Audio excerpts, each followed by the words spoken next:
안녕하세요. 저는 미국 LA에 살고 있는 60대 여성입니다. 오늘 제가 들려드릴 이야기는 아들의 결혼을 앞두고 오랜만에 고국 땅을 밟았다가 겪은 충격적인 사건인데요. 마지막에 속 시원한 한 방이 기다리고 있으니 꼭 끝까지 들어주세요. 그럼 시작해 보겠습니다. 지금은 미국에서 살고 있지만 본래 저는 땅끝 마을 해남에서 나고 자랐어요. 부모님은 공판장에서 생선을 떼다 파는 일을 하셨는데요. 솔직히 그리 넉넉한 형편은 아니었어요. 부모님과 저희 다섯 남매 총 일곱 식구가 간신히 입에 풀칠이나 하는 정도였죠. 그러다 20살 무렵 서울로 시집간 큰언니를 따라 저도 같이 상경했어요. 그 시절 시골 뜨기들이 다 그렇듯 저 역시 대도시에 대한 환상을 품고 있었거든요. 처음엔 큰언니네 집에서 더부살이를 했는데요. 가족이라지만 아무래도 형부 눈치가 보였어요. 어린 마음에 큰언니 잔소리도 영 듣기가 싫었고요. 기왕 서울에서 살게 된 거 좀 더 자유를 누리고 싶었다고나 할까요? 그러기 위해서 필요한 건 무엇보다 돈이었어요. 그래서 여기저기 이력서를 넣은 끝에 작은 출판사에 격리로 취업했고요. 어느 정도 돈이 모이자마자 바로 새빵을 구해 독립했죠. 그런데 막상 타지에서 혼자 살게 되니 참 외롭더라고요. 낮엔 그래도 출근하고 회사 사람들을 만나니 버틸만 했는데요. 밤이면 왠지 모르게 쓸쓸하고 무서워서 눈물이 다 났죠. 하지만 자존심이 있지 다시 고향 땅으로 내려가고 싶은 생각은 꿈에도 없었어요. 큰언니네로 돌아갈까 생각도 했지만 그쯤에 큰언니가 임신을 해서요. 이미 제가 쓰던 방은 형부가 조카방으로 꾸며둔 상태였죠. 결국 그날도 퇴근하고 혼자 집에 와 대충 밥을 차려 먹고 할 일 없이 눈물이 나 훌쩍이고 있었는데요. 갑자기 누군가 현관문을 두드리더군요.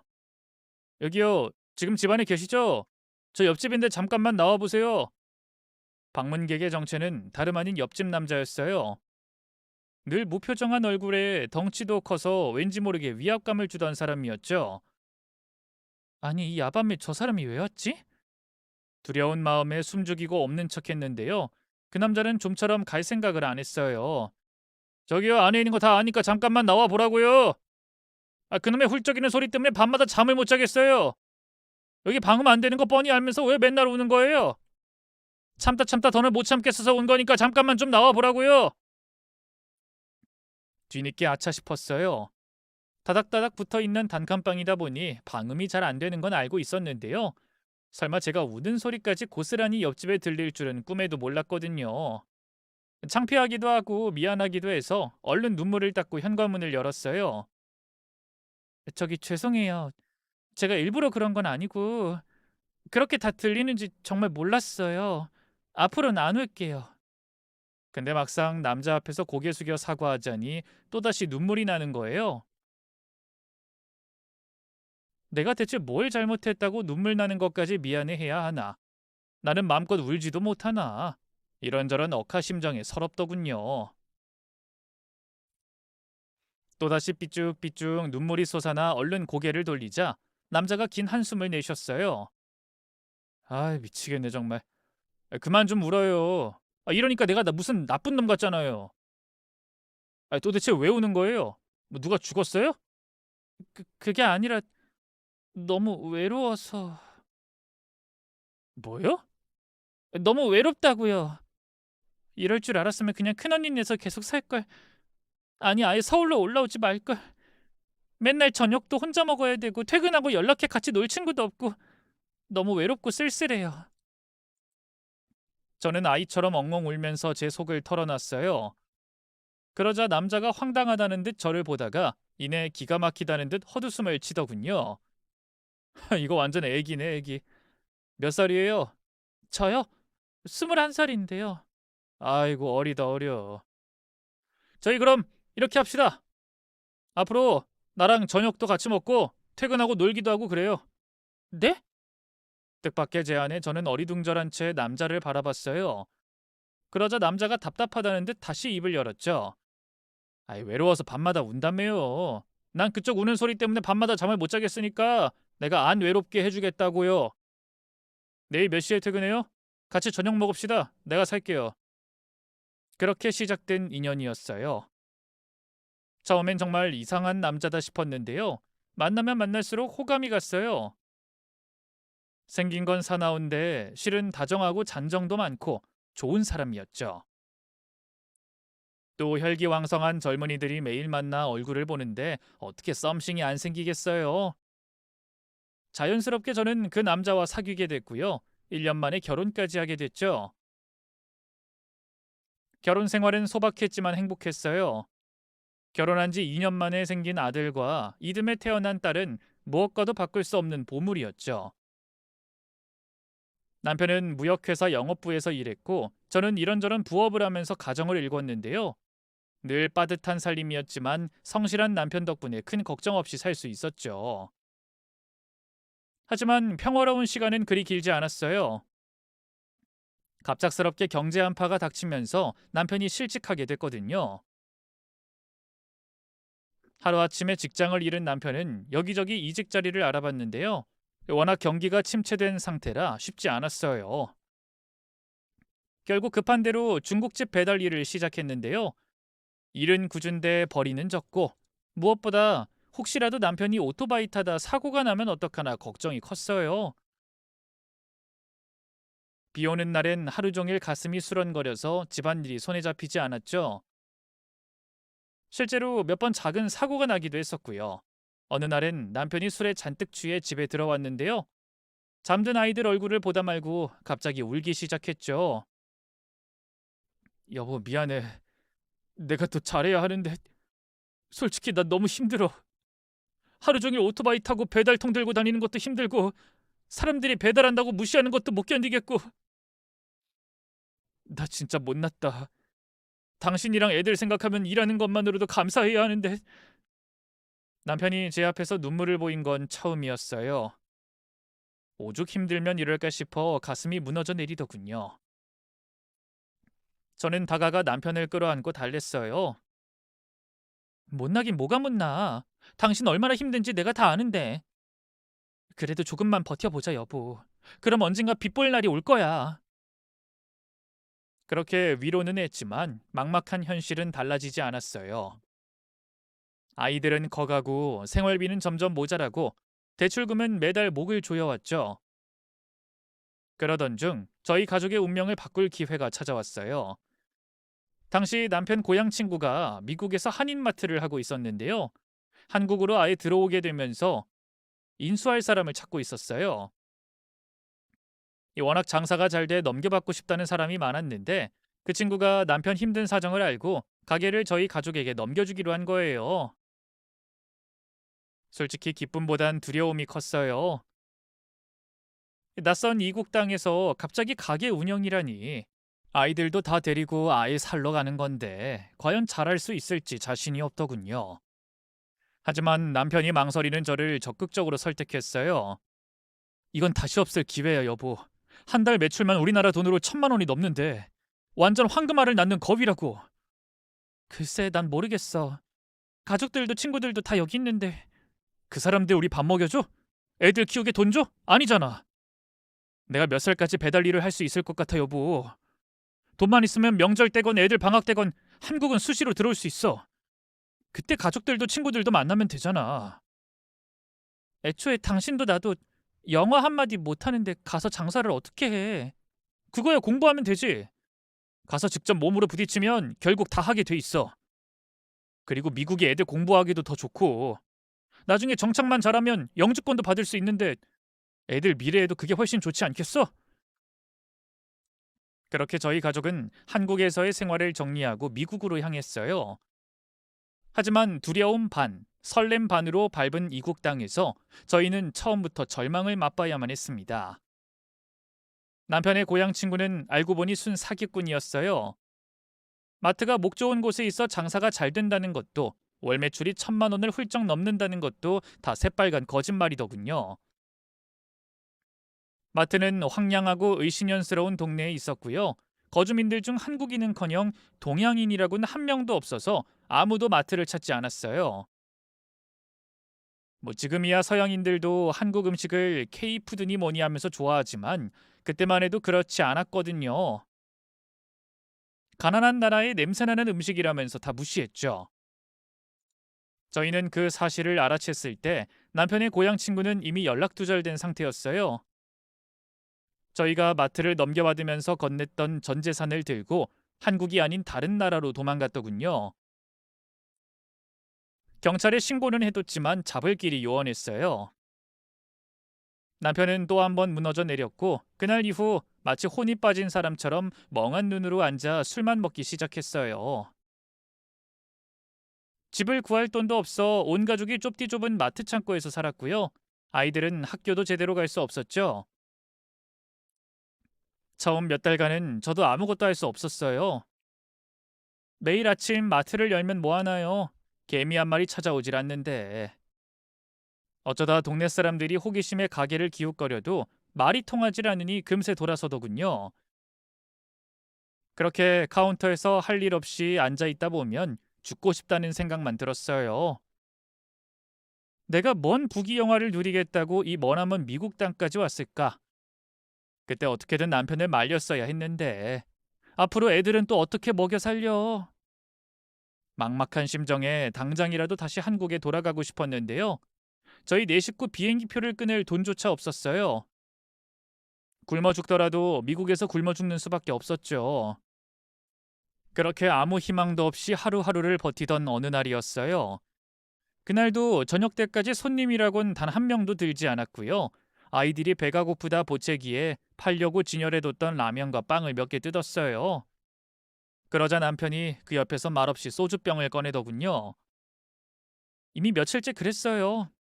실어증에 걸린 사람처럼 뭘 물어봐도 묵묵부답해 그저 매일같이 술만 마셨죠. 술 좀 그만 마시라고 해도 듣지도 않더군요. 그런 남편이 원망스러워 흘낏 쳐다봤다가 시선이 마주쳤는데요. 남편이 갑자기 소주병을 쾅 소리나게 내려놓으며 소리를 지르더라고요. 대체 왜 그런 표정으로 날 쳐다봐? 뭐 다 내 잘못이라는 거야? 뭐가 갑자기 왜 그래? 날 쓰레기 보듯이 쳐다봤잖아. 그 자식이 작정하고 사기친 걸 내가 뭐 어떡해? 난 그저 친구랍시고 믿은 죄밖에 없어. 우리 식구들 다 잘 먹고 잘 살게 하려고 노력한 죄밖에 없다고. 그게 그렇게 큰 잘못이야? 남편의 애꿎은 화풀이에 저도 꾹 눌러왔던 감정이 터지고 말았어요. 들고 있던 젓가락을 내팽개치고 남편을 향해 언성을 높였죠. 그렇다고 언제까지 이렇게 술만 먹고 있을 건데? 가장이면 어떻게든 해결할 생각을 해야지. 그 사기꾼 놈을 잡으러 가든가 물건을 어떻게든 팔 궁리를 하든가. 뭐가 어쩌고 어째? 그러는 당신은 뭘 잘했다고 큰 소리야? 내가 언제 잘했대? 애초에 난 여기 오고 싶지 않다고 했잖아. 근데도 아득바득 우겨서 나랑 애들 여기로 데리고 온 건 당신이야. 거 봐, 결국 내 탓하고 싶은 거네. 내가 언제 당신 잘못이라고 한마디 싫은 소리라도 한 적 있어? 그동안 다 참았잖아. 근데 괜히 스스로 캥기니까 이러는 거 아니야? 이게 진짜 지금 해보자는 거지? 남편이 벌떡 일어나 씩씩거리며 제게 다가오려던 순간이었어요. 제 뒤에서 겁에 질려 있던 아이들이 갑자기 왕 울음을 터뜨렸죠. 그뿐인가요? 딸아이는 남편에게 달려가 아빠 왜 그래? 수정이 무서워. 하면서 매달렸고요. 아들은 저를 보호하듯 제 앞에 서서 두 팔을 벌렸네요. 그 모습에 저도 남편도 동시에 멈춰섰어요. 그러자 아들이 덜덜 떨리는 목소리로 그러더군요. 아빠, 앞으로 술 그만 마셔. 옛날 아빠로 돌아와, 응? 아빠 때문에 엄마도 맨날 맨날 슬퍼하잖아. 제발 옛날 아빠로 돌아와줘. 그 순간 저는 깨달았어요. 그간 아이들이 저희 부부의 눈치를 보면서 얼마나 불안해했는지 말이죠. 그러자 정신이 번쩍 들더군요. 저는 조심스럽게 아들을 뒤로 물린 뒤 남편에게 다가갔어요. 그리고 남편을 와락 끌어안았죠. 미안해 여보. 그간 당신이 얼마나 힘들어하는지 뻔히 알면서 나도 힘들다는 이유로 그냥 외면해버렸어. 미안해. 아니야, 나야말로. 남편은 터져나온 눈물에 더는 말을 잇지 못했어요. 그리고 저를 끌어안은 채로 딸아이를 끌어안고 이어 저만치 서 있는 아들에게도 손짓했죠. 수혁아, 아빠가 너무너무 미안해. 이제 옛날 아빠로 돌아갈 테니까 아빠 용서해줘. 응? 그래, 수혁아. 우리 아빠 용서해주자. 아빠도 많이 힘들어서 그런 거야. 제 말에 아들이 눈물을 훔치며 달려와 남편에게 와락 안겼어요. 저는 그런 아들을 달래다 남편의 손을 꼭 잡고 말했죠. 우리 다시 시작하자. 까짓거 죽기 아니면 까무러치기지. 뭐든 해보자고. 남편이 조용히 고개를 끄덕였어요. 그렇게 저희는 그날 밤 낡은 마트 창고 안에서 작은 희망 하나를 다시 붙잡았네요. 그때부터 저와 남편은 어떻게든 마트를 살리고자 고군분투했어요. 영어 한마디 제대로 못했지만 지나가는 외국인들 상대로 손짓 발짓 다 써가며 말을 걸었고요. Hello, hello, food, 샴푸, 스낵, everything is good 하면서 마트에 팔고 있는 상품을 홍보했어요. 처음엔 다들 이상하게 쳐다보기만 했는데요. 몇 번이고 웃으며 말을 걸다 보니 하나둘 마음을 열더군요. 미국은 한국과 달리 스몰 토크라고 해서 손님과 가게 주인이 친밀하게 이런저런 대화를 많이 주고받거든요. 저도 손님들과 그렇게 대화를 많이 하려고 노력했어요. 뭐 그러다 보니 자연스레 영어 실력도 늘기 시작했고요. 손님들도 뭐 하나라도 사주려고 하더군요. 하지만 그것만으론 부족했어요. 내 식구가 먹고 살만치 벌려면 더 많은 손님을 끌어모아야 했죠. 저는 고민 끝에 마트 한켠에 작은 간이 식당을 열고요. 김밥, 잡채, 불고기 같은 한국 음식을 직접 만들어 팔기 시작했어요. 처음엔 다들 낯설어 했는데요. 열심히 홍보도 하고 공짜로 먹어보라고 그냥 주기도 하니 점점 반응이 오기 시작했어요. 솔직히 우리 한국 음식들 얼마나 맛있어요. 특히 그 중에서도 제가 개발한 코리안 핫도그의 반응이 엄청났어요. 빵 사이에 불고기를 넣고 양배추, 피클, 고추장을 살짝 발라 만든 음식이었는데요. 그게 서양인들의 입맛에도 잘 맞았던 모양이에요. 만들기가 무섭게 팔려나갔고요. 그 핫도그를 먹으려고 찾아오는 손님들까지 생겨났어요. 그뿐인가요? 점차 입소문이 퍼지자 근처 교회와 학교에서도 단체 주문이 들어오기 시작했죠. 새벽부터 일어나 불고기를 재우고 빵을 썰어 소스를 바르고 포장해 트럭에 실어 배달 다니는 생활이 반복됐지만 이상하게도 지치지 않았어요. 계좌에 점점 돈이 쌓일수록 희망의 빛이 보이더군요.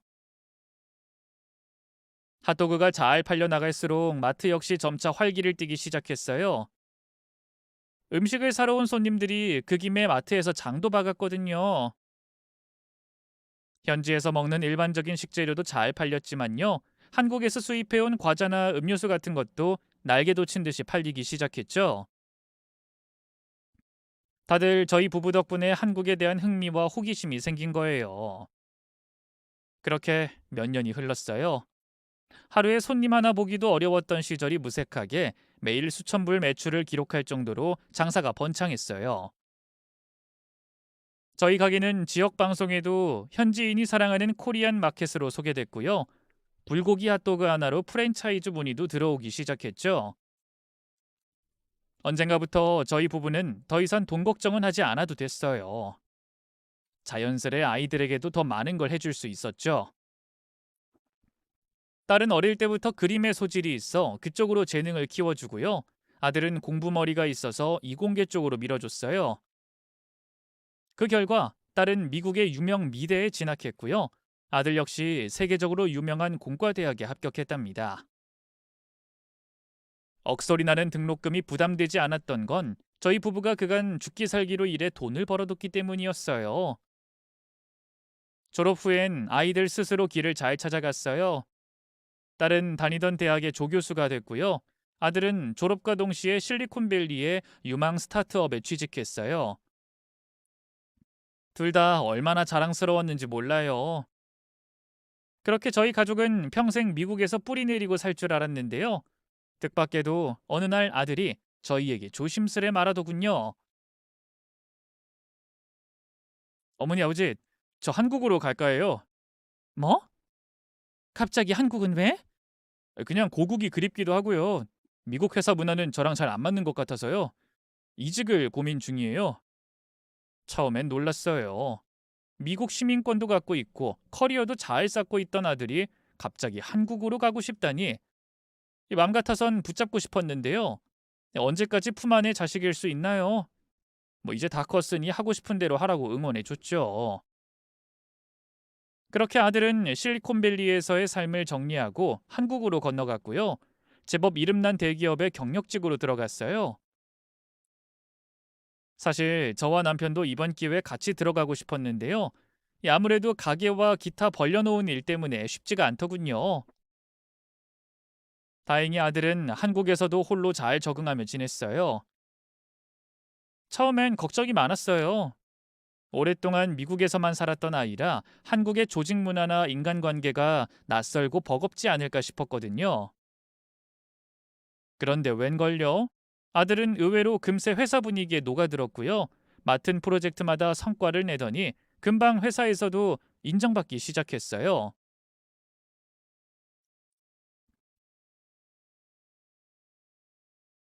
미국에서 쌓은 경력과 실무 능력이 꽤 도움이 됐다 하더군요.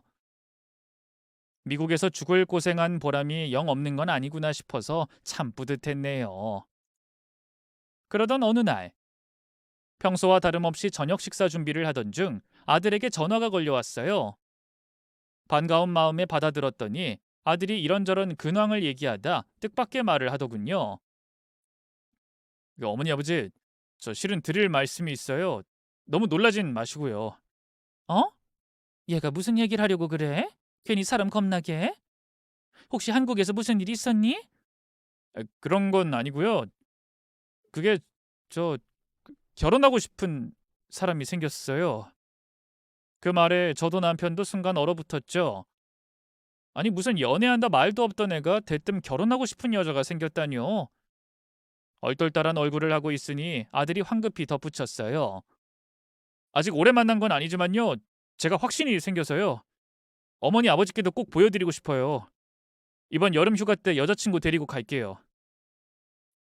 그렇게 몇 달 뒤에 아들이 여자친구를 데리고 미국으로 왔어요. 처음 본 아들의 여자친구는 뭐랄까요? 예쁘장하긴 했지만 그뿐이었어요. 고양이처럼 치켜 올라간 눈매와 얄쌍한 입술이 딱 봐도 성질 꽤나 있어 보이더군요. 첫인상부터 마음에 들지 않았죠. 하지만 사람은 겪어봐야 안다 생각하며 애써 웃으며 말했죠. 어서 와요. 먼 길 오느라 고생 많았어요. 피곤하죠? 아니요. 비즈니스석이라 괜찮았어요. 낯을 가려 그런 건지 아니면 예의가 없는 건지 뭘 묻든 단답형에다가 어투는 싸늘했고요. 시선도 똑바로 마주치지 않더군요. 요즘 애들 다 저렇지. 긴장해 더 그렇겠지. 좋게 생각하고 넘기려 했는데요. 저녁 식사 때 드러난 태도는 정말 실망스러웠어요. 아들은 그냥 외식하자고 했지만 그래도 아들이 결혼할 여자를 데려온다는데 어떻게 가만히 있겠어요? 또 아들 여자친구가 입이 짧아 느끼하고 기름진 건 못 먹는다 하더라고요. 한식을 좋아한다기에 실력 발휘해서 잡채며 불고기, 김치전까지 한 상 가득 차려냈죠. 그런데 아들 여자친구는 좀처럼 먹질 못하고 깨작거리기만 했어요. 밥 공기가 채 반도 비워지지 않았죠. 보다 못해 제가 물었어요. 얘, 음식이 입에 안 맞니? 아, 내 양념이 좀 세네요. 저희 집은 건강 생각해서 싱겁게 먹거든요. 저 여기까지만 먹을게요. 남겨도 괜찮죠? 아들 여자친구는 이내 수저를 내려놓고 핸드폰만 만지작거렸어요. 남편이 제 눈치를 보며 헛기침을 했고요. 아들도 민망했는지 여자친구 팔을 툭 치며 무어라 귓속말을 하더군요. 그러자 그 애가 들으라는 듯이 그러더라고요. 왜? 솔직히 말한 게 뭐 어때서? 예림아, 제발 좀. 알았어. 저기 어머님, 제가 좀 지나치게 솔직한 편이라 뇌 안 거치고 막말하거든요? 그러니까 너무 마음에 담아두지 마세요. 저 어머님 음식 맛있어요. 근데 비행기 타고 오느라 속이 안 좋아서 그런 거예요. 아들의 여자친구가 억지 미소를 지으며 그렇게 변명 아닌 변명을 했어요. 솔직히 이미 마음은 다 상한 상태였는데요. 굳이 어깃장 놓고 싶지 않아 그냥 알겠다고 했죠. 그렇게 미국에서의 인사는 끝이 났어요. 저희 부부는 속으로 수십 번 고개를 저었지만 자식 이기는 부모 없다잖아요. 아들이 좋다니 뭐 어쩌겠어요. 그래, 뭐 수혁이 네가 좋다는데 우리가 더 뭐라고 하겠니? 그래, 그 아가씨 집안에서도 네가 마음에 든다던? 그럼요. 예림이네 어머님 아버님 두 분 다 저를 얼마나 예뻐하시는데요. 벌써부터 박서방 박서방 하세요. 그 말을 듣는 순간 마음 한켠에 맺혀있던 불편함이 조금은 풀리는 듯 했어요. 아들 여자친구 아버지가 유명 대학 교수였는데요. 젠체하는 거 없이 아들에게도 잘해준다고 하더군요. 저희는 미국에 살고 있고 아들은 한국에서 가정을 꾸릴 예정인 만큼 아들에게 힘이 되어줄 사돈내외가 있다는 생각만으로 안심이 되더라고요. 그래, 잘 됐구나. 네가 앞으로 결혼해서 한국에서 자리 잡고 살려면 그렇게 믿고 의지할 어른들이 있는 게 큰 힘이 될 거야. 잘해드려야 해. 네, 어머니, 걱정 마세요. 그렇게 저희 부부는 아들의 결혼을 허락했어요. 이후 결혼 준비는 순조롭게 흘러갔는데요. 예식은 당연히 한국에서 치르기로 했고요. 저희 부부는 상견례 날짜에 맞춰 가게를 쉬고 한국행 비행기 티켓을 끊었죠. 고국 땅을 밟는 건 정말 오랜만이라 참 설레고 기뻤는데요. 그런 행복도 잠시. 상견례장에서 사돈 내외를 만나자마자 기분이 착 가라앉았죠. 그도 그럴 게 사돈 내외는 너무 예의가 없었어요. 말도 없이 30분이나 늦은 건 기본이고요. 사과 한마디 없이 바로 음식을 주문하더군요. 저희한테 뭐 먹을 거냐고 상의조차 하지 않았어요. 그래도 애써 내색하지 않고 웃으며 입을 열었죠. 이렇게 직접 뵙게 되어 얼마나 기쁜지 모릅니다. 저희 수역이 부족한 점 많은 아이지만 앞으로 잘 부탁드려요. 그런데 돌아온 반응은 너무나 충격적이었어요. 박카사도는 못 들은 양 시선을 돌렸고요. 안사도는 피식 웃으며 그러더군요. 말씀 중에 죄송하지만 사실 저는 오늘 애들 파혼시키러 왔어요. 이 결혼 여기서 멈췄으면 합니다. 네? 그게 무슨... 순간 머리를 망치로 얻어맞은 것처럼 어질했어요. 다급히 아들을 바라봤지만 아들도 역시나 사색이 된 게 그 어떤 말도 전달받지 못한 듯했죠. 그렇게 저희 식구들은 당황해 뭐라 말도 못하고 있는데 바깥사돈이 태연하게 말을 이었어요. 뭐 이미 예식 준비가 꽤나 진행된지라 저희도 고민했습니다만 이혼보단 파혼이 낫지 않겠습니까? 아무래도 집안 수준이 너무 안 맞는 것 같아서 말입니다.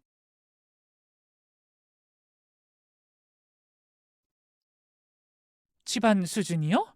대체 어떤 수준을 말씀하시는 건지... 아시다시피 저희 예림인 석사과정 마치고 현재 박사 준비 중이고요. 저는 대학에서 학생들 가르치고 있는 사람입니다. 따로 전공 관련 연구도 꾸준히 해서 성과도 많이 냈고요. 그런데 하나뿐인 딸 사돈댁이 미국에서 한인마트? 아무리 생각해도 수준이 맞지 않더군요. 그 말을 들은 순간 심장이 쿵 내려앉았어요. 물론 교수직에 될 건 아니겠지만 한인마트는 남편과 제 자부심이었어요. 그렇게나 노골적인 무시를 받을 줄은 꿈에도 몰랐죠. 물론 두 분 마음에 차지 않으실 수도 있겠지만 저희 아들이요, 미국 땡땡대 나와서 실리콘밸리에서 일했습니다. 지금도 대한민국에서 네로라는 회사 다니고 있고요. 저랑 남편은 대학도 못 나왔지만 애들만큼은 누구보다 잘 가르치려고. 물론 자제분만 두고 보면야 저희도 결혼 100번이고 하고 싶죠. 하지만 아무리 그래도 한인마트 집 아들은 좀 죄송합니다. 부끄러워해선 안 된다고 생각했지만 절로 얼굴로 열이 몰렸어요. 너무 비참하고 창피스러웠죠. 맘 같아선 상견례고 뭐고 당장에 자리를 박차고 일어나고 싶었는데요. 아들 얼굴에 먹칠을 할 순 없잖아요. 그래서 입술을 앙 다문 채 그저 버티고 있었죠. 남편 역시 온몸을 부들부들 떨 정도로 화가 나 있으면서도 꾹 참더군요. 그런데 바로 그때였어요. 그 자리에 앉아있던 제 아들이 벌떡 일어나더니 한마디 했죠.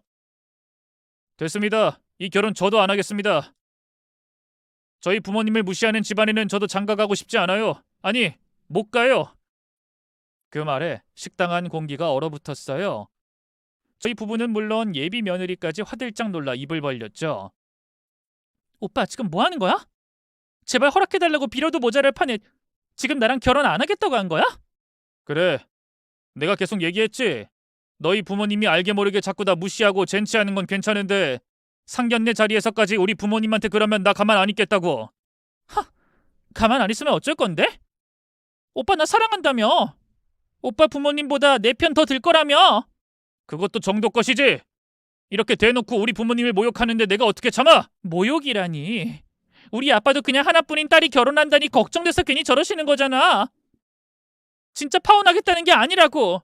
그냥 돈 더 뜯어내려고 기선제압. 목소리 높여 대거리하던 예비 며느리가 일순 낭패라는 듯 입을 다물었어요. 그러면서 사돈내외 눈치를 보는 게 명백한 말실수였죠. 저는 그제야 예비 며느리네 집안에서 파혼 얘기를 꺼내면서 저희 집안을 깎아내린 이유를 알았어요. 진짜 파혼하려던 게 아니라 좀 더 우위에 서서 뭐라도 더 뜯어내려고 트집을 잡은 거예요. 그걸 알고 나니 진짜 기가 막히더군요. 저는 그 자리에서 벌떡 일어나 예비 며느리에게 다가갔어요. 그리고 지체 없이 뺨을 갈겼죠. 예비 며느리는 놀라서 자기 뺨을 부여잡던 것도 잠시, 이내 거품을 물며 달려들더군요. 뭐야? 지금 나 때린 거야? 그래, 잘못을 했으면 맞아야지. 내가 처음부터 너 펴르고 있었어. 도대체 가정교육을 어떻게 받았길래 그렇게 싸가지가 없나 했더니만 네 부모 닮아서 그런 거였구나. 사부인, 지금 뭐라고 하셨어요? 제 딸이 싸가지가 뭐 어째요? 흥분한 안사돈이 벌떡 일어나 제게 달려왔어요. 그리고 제 멱살을 잡으려 하기에 코웃음을 치며 밀쳤죠. 제겐 비장의 카드가 있었고 이젠 그 카드를 꺼낼 차례였거든요. 됐고요. 박카사돈이 땡땡대학교 땡땡과 교수라고 했죠. 근데도 제가 누군지 모르시겠어요? 뜻밖의 말이었는지 박카사돈은 어리둥절한 눈으로 절 바라보다가 이내 인상을 찌푸리며 말했어요. 갑자기 그게 무슨 말씀입니까? 제가 그쪽을 어떻게 알아요? 그래요, 모르실 수도 있죠. 하지만 교수면 적어도 본인이 진행하는 연구 프로젝트를 누가 돈 대주고 있는진 알아야 하지 않겠어요? 제가 후원하는 그 산학 프로젝트 교수님이 총괄이시잖아요. 예? 후원이요? 아니 그게 무슨... 기어이 제 입으로 제 소개를 하게 만드시네요. 저 땡땡푸드 대표예요. 맞아요. 요 몇 년간 저는 단순히 한인마트를 운영하는 것에서 그치지 않고요. 가맹점 제안이 물밀듯이 들어올 때 기회를 놓치지 않고 정식으로 법인을 설립했어요. 그리고 한국 음식 전문 유통회사로 사업을 확장했죠. 때마침 그쯤에 조금씩 한류 열풍이 불기 시작했고요. 제가 개발한 코리안 핫도그는 미국 전역으로 날개 돋치듯 팔려나갔어요. 체인점도 수백 개가 됐고 해외 유통망을 관리할 전문 경영인들도 따로 뽑았죠.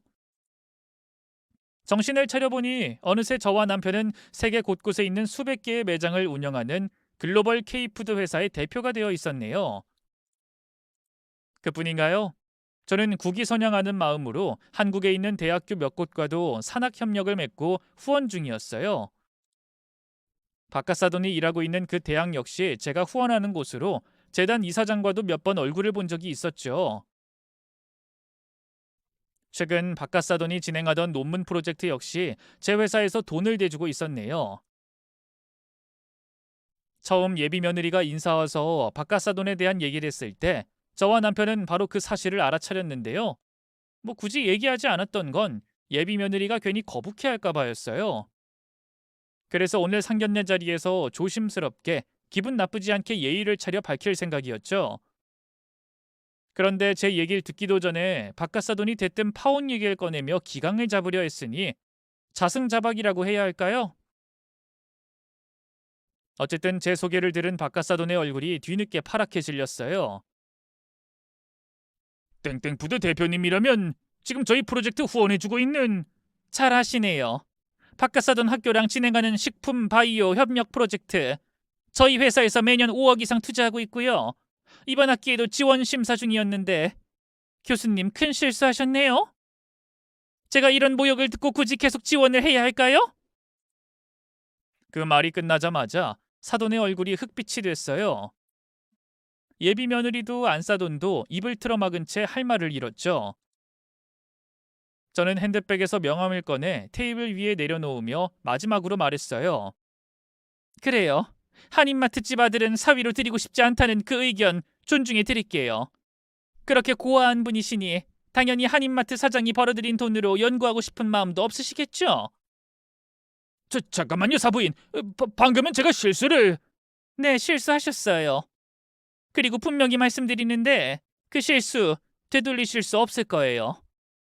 오늘 이 사장님한테 전화 한 통 넣을 작정이니까 그리 하세요. 여보, 가자. 단호하게 말한 뒤 남편과 자리에서 일어났어요. 그리고 아들까지 데리고 나가려는데 사돈이 다급히 따라붙더군요. 잠깐만요, 사부인. 아니, 대표님. 그게 죄송합니다. 제가 하나뿐인 딸 시집 보내면서 걱정이 돼서 괜한 기싸움을... 오늘 일은 없던 걸로 하고 아이들 결혼만은... 없던 일? 한 번 엎질러진 물은 주워 담을 수 없는 거 모르세요? 됐고 가발이나 똑바로 쓰세요. 아까부터 얘기하고 싶었는데 틀어져서 티 다 나거든요? 제 마지막 한 방에 박카사돈이 새빨개진 얼굴로 물러났어요. 저는 그런 박카사돈을 향해 조소를 날리며 상견례장 밖으로 나왔죠. 어머니, 죄송해요. 제가 사람 보는 눈이 없었어요. 됐다. 두 눈에 콩깍지가 씌이면 그럴 수도 있는 거지. 앞으로 여자 보는 눈 좀 키우자, 아들. 네, 그래야죠. 이후 저는 미국으로 돌아가기 전에 박카사돈이 일하는 대학 이사장을 만났고요. 상견례 때 있었던 일을 털어놓으면서 교수직 해임을 요구했어요. 솔직히 거절당하면 어쩌나 했는데요. 저희가 후원하고 있던 돈이 꽤 커서 그런가, 이사장이 된 사람이라 그런가 바로 제 제안을 승낙하더군요. 그렇게 박카사돈은 결국 교수직에서 해임됐는데요. 근데 박카사돈이 학교를 나오는 과정에서 정말 충격적인 비밀이 드러났어요. 알고 보니 박카사돈이 일부 학생들에게 점수를 잘 주는 조건으로 뒷돈을 받아먹고요. 힘없는 여학생들 몇 명을 상대로 성추행까지 했더군요. 피해 학생들끼리 연대에 그냥 얌전히 그만두게 할 수 없다면서 힘을 합해 소송을 했더라고요. 소송 결과는 상상 이상이었어요. 피해 학생들의 증언과 자료가 워낙 구체적이었고 뒷돈을 받은 거래 내역 등 증거가 차고 넘쳤기 때문일까요? 박카사돈은 꽤 높은 형량을 선고받고 법정 구속됐어요. 다신 교육계는 발도 들일 수 없게 된 거죠. 그뿐인가요? 명문대 교수라는 명예는커녕 언론에까지 대대적으로 보도되면서 이름 석자가 치욕의 상징이 되었네요. 그 일로 학교는 큰 홍역을 치렀고요. 제게 우리 학교 이미지 생각해서 조용히 사표만 받고 끝내자고 했던 이사장은 나중에 오히려 제게 고개를 숙이며 사죄했죠. 제가 한 교수가 그렇게 악질인 인간인 줄 몰랐습니다. 교육자의 탈을 쓰고 어떻게 그런 쓰레기 같은 짓들을 할 수 있었는지. 이게 다 대표님 덕분입니다. 제가 뭐 한 게 있나요? 아니요. 대표님이 한 교수의 자질을 처음으로 의심해 주셔서 이렇게까지 된 거잖아요. 대표님이 도와주셔서 학교가 살았습니다. 앞으로 저희 학교 잘 부탁드립니다. 사실 사사로운 복수심으로 시작했던 일인데 예상치 않게 그 학교에서 공부하는 학생들에게도 좋은 일을 하게 된 것 같아 기분이 좋더군요. 솔직히 거기서 공부하는 학생들은 대한민국의 미래인데 그런 쓰레기 같은 인간한테 피해를 입으면 안 되잖아요. 어쨌든 학생들을 생각해서라도 연구 지원은 당연히 계속하기로 했고요. 몇몇 형편이 어려운 학생들을 위한 장학금 후원도 해줬죠. 한편 이후 박카사돈의 인생은 완전히 나락으로 떨어졌어요. 감옥에서 나온 뒤엔 재기를 해보겠다며 사업에 손을 댔는데요. 사업에 사자도 모르는 인간이 성공할 리가 있겠어요? 당연히 모은 돈을 싸그리 다 날려버렸고요. 어마어마한 빚더미에 올라앉았죠. 안 됐긴 했지만 자업자득이라 생각하며 모르쇠 했는데요. 어느 날 미국에 있는 저희 집으로 뜻밖의 사람들이 찾아왔어요. 바로 전 예비 며느리와 안사돈이었죠. 입구에서부터 고개를 조아리며 쩔쩔매더군요. 사돈, 제발 이렇게 빌 테니 우리 딸 좀 용서해 주세요. 그땐 제가 정말 잘못했습니다. 정말 파혼을 할 생각은 없었어요. 그냥 결혼 전에 미리 기선제압을 하려고 그랬던 건데 죄송합니다. 그치만 우리 예림이는 무슨 죄가 있겠어요? 저랑 저희 교수님은 용서 못하셔도 저희 예림이만큼은 제발 다시 받아주세요. 예림이 아직도 박서방 많이 그리워하고 있어요. 보고 싶다고 밥도 한 술 못 넘겨서 보세요, 얼굴 반쪽된 거. 이러다 정말 내 딸 죽겠다 싶어서 이렇게 염치를 무릅쓰고 미국까지 찾아왔어요. 그러자 잠자코 있던 예비 며느리가 눈물을 뚝뚝 흘리며 입을 열었어요. 어머님, 제발 부탁드려요. 오빠 한 번만 만나게 해주세요. 제 연락도 안 받고 집에도 없고 너무 답답해서 회사에 연락했는데요. 휴가 내고 미국 본가로 갔다기에 염치 불구하고 이렇게 찾아왔어요. 저 진짜로 오빠 없으면 안 돼요. 제발 저희 사이 좀 다시 허락해 주세요. 마치 비련의 주인공이라도 된 양 애원하는데 정말 기가 막히더군요. 그래서 팔짱을 낀 채로 조소하며 말했어요. 네가 뭔가 착각하는 것 같은데 내가 반대해서 우리 수혁이가 널 사랑하는데도 헤어진 것 같니? 네가 무슨 줄리엣이라도 된 것 같아? 네? 그게 무슨... 너 기억 안 나니? 그 상견례장에서 누가 먼저 이 결혼 못하겠다고 엎었는지? 그건 저희 엄마... 아니, 그 다음에 말이야. 난 너희 엄마가 파혼하겠다고 싸가지 없게 얘기할 때도 수혁이 생각해서 꼭 참았어. 근데 우리 수혁이가 먼저 일어나서 너한테 그랬지. 이 결혼 못하겠다고. 그게 우리 수혁이 대답이야. 네가 애원한다고 그게 달라질 것 같아? 이미 버스 떠났다고 이 아가씨야. 제 대답이 고가웠던 걸까요? 예비 며느리가 일순 입술을 짓씹으며 저를 표독스럽게 노려봤어요. 그 꼴을 보며 역시나 사람은 변하지 않는다고 느꼈죠. 이만 가보라고 두 사람을 쫓아내려던 순간이었어요. 바깥에서 나누던 얘기 소리가 들렸는지 대문이 열리면서 아들이 밖으로 나왔어요. 저와 마찬가지로 예비 며느리와 안사돈을 보고는 얼굴이 싹 굳더군요. 뭐야? 네가 여기까지는 웬일이야? 오빠, 난 오빠가 너무 보고 싶어서. 예비 며느리가 반색하며 다가서려 하자 아들이 다급하게 손을 내저었어요. 됐어. 듣고 싶지 않으니까 이만 썩 꺼져. 그러자 예비 며느리가 충격받은 표정을 짓더군요. 오빠, 오빠가 어떻게 나한테 이럴 수 있어? 나 사랑한다고 했잖아. 나밖에 없다고 했잖아. 그거 다 새빨간 거짓말이었어? 우리 엄마랑 아빠가 잘못한 거지. 난 아무 죄 없잖아. 오빠가 나 다시 받아주기만 하면 엄마 아빠랑 인연 끊을게. 다시 만나지도 않을게. 그러니까 제발 나 받아주라. 응? 급기야 예비 며느린 절연하겠다는 말까지 꺼냈는데요. 아들은 꿈쩍도 하지 않더군요. 야, 한예림. 네가 왜 죄가 없어? 처음 우리 집에 인사 왔을 때부터 너 우리 부모님한테 시건방지게 굴었어. 그뿐이야? 상견례 날 우리 어머니가 그 모욕을 당하고 있는데 꿈쩍도 않고 앉아있던 그 모습 난 절대 못 잊어. 오빠 그건... 됐으니까 이만 돌아가. 난 너랑 다시 시작할 마음 눈꼽만큼도 없으니까. 그 말에 안사도는 얼굴이 붉게 상기되더니 갑자기 버럭 소리를 질렀어요. 너무한 거 아니야 박서방? 그래도 한때 결혼까지 하려던 사이였는데 이렇게 매몰차게. 그러자 아들이 차갑게 웃었죠. 매몰찬 건 장모님, 아니 당신이었죠.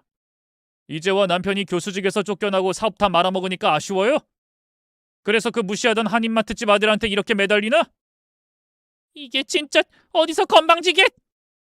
흥분한 안사돈이 아들을 향해 달려들려 했어요. 다행히 아들이 요령 좋게 피했지만 더는 지켜보고 있을 수가 없더군요.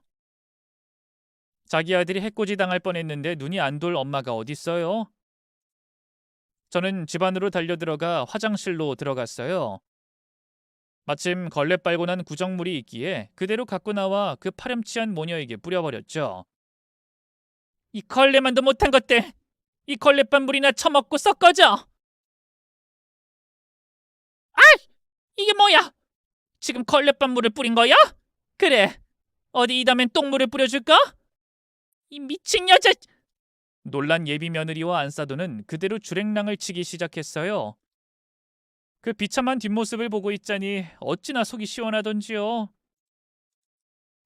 그렇게 사건이 일단락될 줄 알았는데 몇 시간 뒤 다시 초인종이 울려 나가보니 거짓골이 된 예비 며느리와 안사돈이 서 있었어요. 저를 보자마자 대뜸 무릎부터 꿇고 두 손을 싹싹 빌더군요. 아니 여긴 또 왜 왔어? 진짜 똥물을 맞아야 정신 차릴래?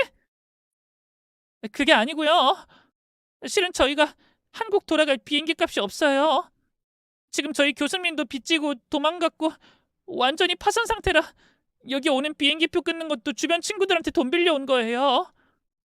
제발 돌아갈 비행기표라도 끊어주세요. 제발요. 맞아요. 저희가 다 잘못했어요. 제발 비행기표만이라도 끊어주세요. 오죽하면 다시 왔겠어요. 처절하게 눈물까지 흘리면서 거지처럼 구걸하는데 어찌나 불쌍하던지요. 결국 저는 지갑에서 돈을 꺼내 던져줬어요. 이 돈이면 될 거예요. 이걸로 비행기 끊어서 한국 가고 다신 나타나지 마요. 예, 예, 아무렴요. 정말 감사합니다. 그 뒤로도 예비 며느리네는 여전히 밑바닥 인생을 살고 있더라고요. 겹지인을 통해 전해 들으니 박가사도는 명색이 교수까지 했던 사람인데 지금은 신용불량자로 전락해 거리에서 전단지나 돌리며 살아가고 있고요. 안사도는 어느 부잣집에서 가정부 일을 하며 겨우겨우 생계를 잇고 있다더군요. 예비 며느리는 그 뒤로 질 나쁜 양아치를 만나 혼전 임신으로 시집을 갔는데요. 그 남편 되는 놈이 사고를 쳐서 지금 감옥에 있다 하대요. 자세히는 모르지만 혼자 애 키우며 남편 옥바라지 하느라 힘들게 사는 것 같더군요. 사람 일 참 몰라요. 그날 상견례 자리에서 던진 단 한 번의 오만한 말이 그 인간들의 인생을 송두리째 바꿔놓을 줄 누가 알았겠어요? 그 일로 저는 다시 한번 고개 숙인 자리에 복이 내린다는 말을 마음에 새기게 됐어요. 어쨌든 모든 사건이 일단락된 뒤 저희 가족에겐 다시 평화가 찾아왔어요. 저와 남편이 하는 사업은 여전히 잘 되고 있어요. 최근 한류 열풍 때문에 매출이 요 몇 년 사이 20배 넘게 올랐죠. 솔직히 말씀드려서 앞으로 저희 자식의 자식 때까지 돈 걱정은 하지 않아도 될 정도예요. 물론 이게 다 저와 남편 둘이서 이룬 성공이라고 생각하진 않아요. 변은 익을수록 고개를 숙인다잖아요. 법만큼 사회에 기부도 많이 하고 있고요. 가난한 한국 유학생들을 위한 장학재단도 운영 중이에요. 그런 저희 부부가 하늘이 보기에 기특했던 걸까요? 자식들 역시 큰 부침 없이 잘 살고 있어요. 아들은 파혼 후 몇 년간 많이 힘들어했는데요. 시간이 약이라고 지금은 좋은 여자 만나서 새 가정을 꾸렸어요. 며느린 수더분하고 가정적인 아이인데요. 아들에게도 그렇고 저희 부부에게도 얼마나 잘하는지 몰라요. 평소에도 거의 매일같이 안부 전화를 하고요. 저희 부부가 어쩌다 한국에 들어가면 온갖 사내진미를 차려줘요. 뿐만 아니라 경복궁이니 화성이니 여기저기 나들이도 시켜주죠. 몇 년 전엔 그토록 바라던 손주도 태어났어요. 아들을 쏙 빼닮아 얼마나 예쁜지 모른답니다. 이제 딸만 시집가면 소원이 없겠는데 딸은 여전히 그림에 푹 빠져선 남자도 안 만나고 붙어 있네요. 근데 뭐 사실 이것도 그렇게 나쁘진 않아요. 뭐 요즘 캥거루족이니 뭐니 뉴스에서 떠들어대도 사실 자식이 옆에 있는 게 싫은 부모가 어디 있겠어요. 그렇다고 딸애가 자기 앞가림도 못하고 사는 건 아니니까요. 곧 딸애가 들어올 시간이라 이만 사연을 마쳐야겠어요. 긴 얘기 들어주셔서 고맙습니다. 모두 건강하시고 행복하세요.